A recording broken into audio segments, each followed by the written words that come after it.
DC News Now. The man accused of a carjacking spree now believed to be responsible for a homicide. How his crimes cross multiple state lines. And Celeste's Law, the new proposal that would require bathroom checks in public schools. Some light rain and snow showers are looking likely tonight. We'll let you know if any of this precipitation will have an impact on your Wednesday morning commute. Plus, words of wisdom. All these things are really about knocking down the barriers that you face to your success. How an NFL Hall of Famer sharing ways for kids to reach their goals. And tax filing season has officially begun, and we're stretching your dollar. Ways you can get filing help for less. You're watching the station covering all of the DMV. This is DC News Now. And thank you for joining us for DC News Now at 5. I'm Mark Hall. Annalisa will rejoin us at 6. We start with developing news. New Carrollton police say they shot and killed a man believed to be connected to a deadly crime and carjacking spree in DC and Maryland overnight.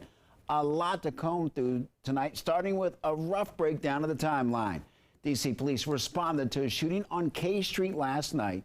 They say the suspect shot a driver during a carjacking just before 6, then ran away later, just after 7. The same man attempted to carjack someone on 3rd Street in Northeast, but was unsuccessful. 10 minutes later, the same suspect is accused of shooting and killing another person nearby, taking off with their car.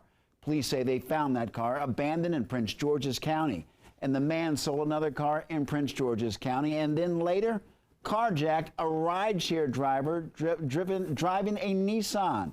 Around 2:30 in the morning, Maryland State Police say they believe the same suspect that may have shot at troopers at their windshield along I-95 in Laurel. Then, around 3 a.m., D.C. police say he shot at one of their cruisers along 295, but no one was hurt. The vehicle and suspect were located in New Carrollton, and that man was killed by police officers after they pulled out 2 guns. Our Randy Bass got an update from police earlier today. She's live in Northwest, where that suspect shot and killed one of his carjacking victims. Randy, good evening. Yeah, good evening. Tonight, flowers lay here at the intersection of 3rd and N Streets in Northeast in remembrance of that man who was shot and killed by that suspect here during a carjacking last night. Neighbors right now are still rocked by what they heard and saw just outside their windows last night. Heard about 4 gunshots down in the intersection over here. Martin Park heard and saw it all from his apartment window. Those shots sent bystanders into a panic. Dropping grocery bags, running.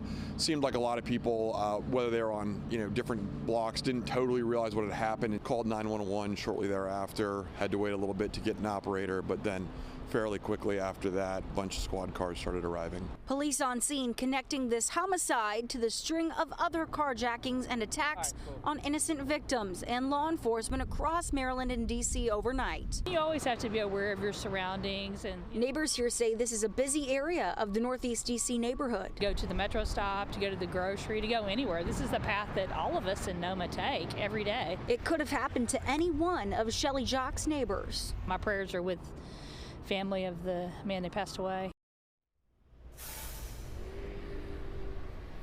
Yeah, police have not yet identified the man killed in this shooting. The man suspected in this homicide here in Northeast, also suspected in a shooting of another carjacking victim earlier last night on the other side of town in Northwest. Our last check with police shows that that man had serious injuries and is still in the hospital tonight.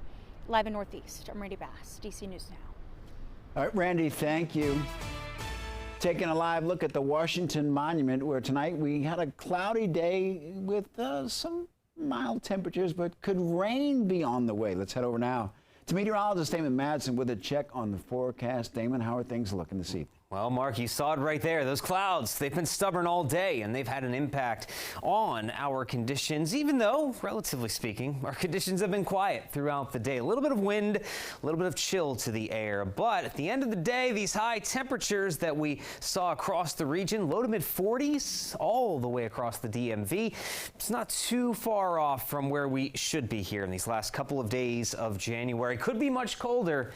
We noticed that during the middle of this month, of course. So all in all, not a bad day. And we are cooling off a little bit now, heading into the overnight hours here very shortly. That sun is going to set. We have 42 degrees still, though, in D.C., 41 Manassas. We're not going to see a crazy swing in our temperatures as we go into the overnight hours. Just a minor drop here, back down mostly into the 30s. And the reason there's not going to be much of a temperature swing, those clouds you saw in the live shot there, they are not going anywhere, and they will stay blanketed across the area tonight, not allowing us to get too cold. And this cloud cover, it's the results of a weak Clipper system that is passing just off to our west. And again, as it stays to our west, precipitation chances will be minimal across the board here as we go over the next few hours this evening. Staying cloudy, but staying dry through the 8 to 9 o'clock hour. But some light rain and snow is eventually going to move in later tonight into Wednesday.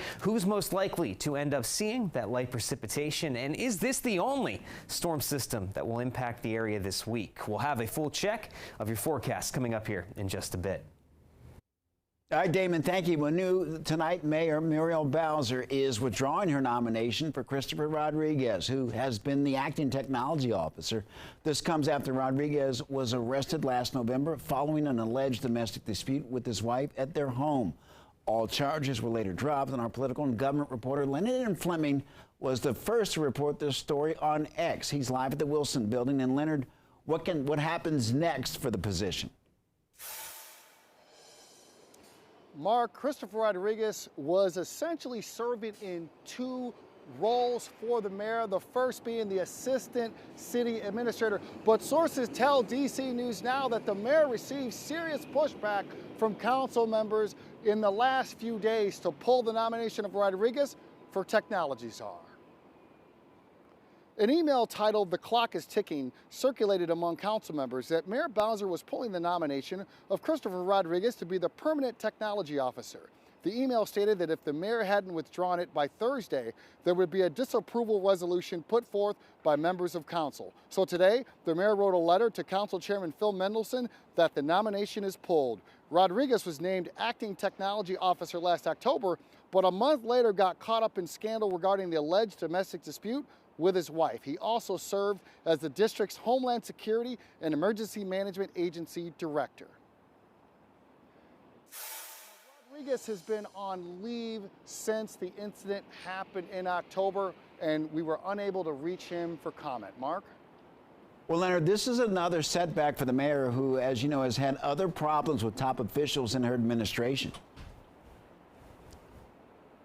That's indeed correct. And look, she's had two deputy mayors resign in the last year due to scandal. So this pushback from council, this was expected because in the end, this nomination seemed doomed, and council said we're not going to support it.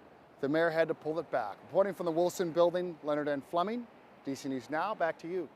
All right, Leonard, thank you. And new this evening, Montgomery County Police Chief Marcus Jones announced that he's retiring from the department.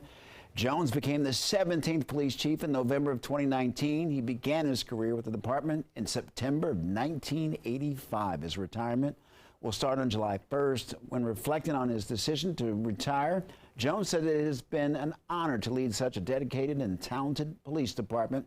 Now's the right time to retire, and I'm grateful for the support that I've received throughout my career. The search for a new chief of police will begin right away.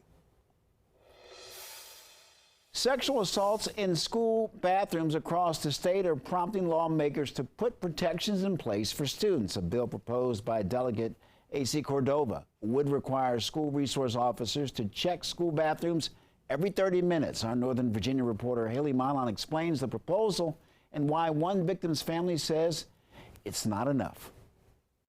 The father of a school bathroom assault victim here in Loudoun County says that the bill wouldn't have helped in his daughter's case, but if all the adults involved do their jobs, it could be effective.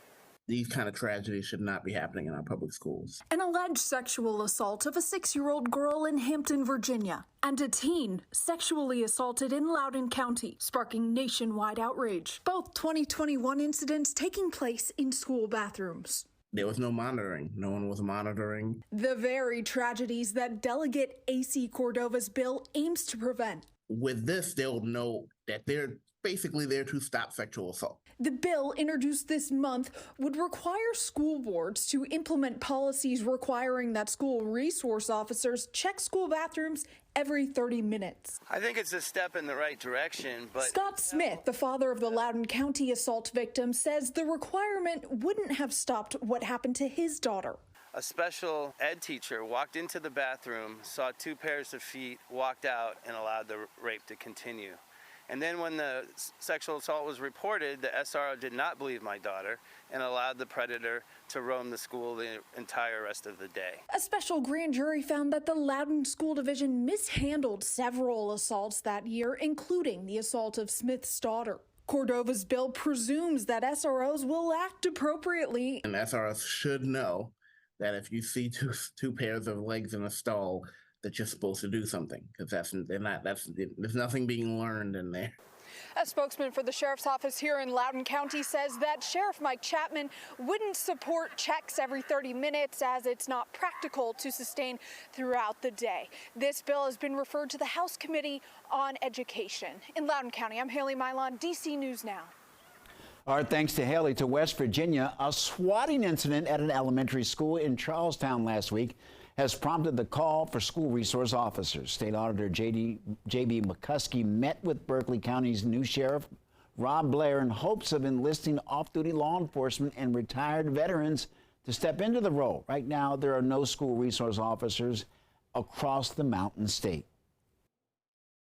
You know, we've been talking about getting school resource officers in every single school in West Virginia for the last 2 years. Our kids are our most precious resource, and we can find people who are used to running towards guns to make sure that they're getting between a bad person and our kids.